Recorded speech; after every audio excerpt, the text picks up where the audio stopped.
உங்களுக்கு சின்ன வயசில் என்னவா ஆகணும்னு ஆசை சார்? What? இல்லை சார், நம்ம எல்லாருக்குமே ஒரு கனவு இருக்கும்ல, இந்த மாதிரி ஆகணும் அப்படின்னு. அப்படி உங்களுக்கு ஏதாவது? What are you trying to say?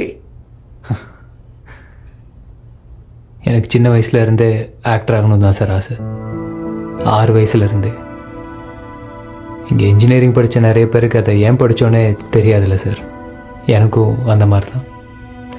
நான் காலேஜில் இருந்ததை விட சினிமா கம்பெனி வாசலில் நின்னது தான் அதிகம். இப்போ கூட பாம்பேயில் ஒரு முக்கியமான ஆக்டிங் ஒர்க் ஷாப் இருக்குது. எப்படியாவது அங்கே போய் நிறையா கற்றுக்கிட்டு ஏதாவது பண்ணி நினச்சதெல்லாம் மாற்றிடலாம் நினச்சேன். ஆனால் இங்கே கற்றுக்கிறது கூட காசு தேவையாக இருக்குல்ல சார்.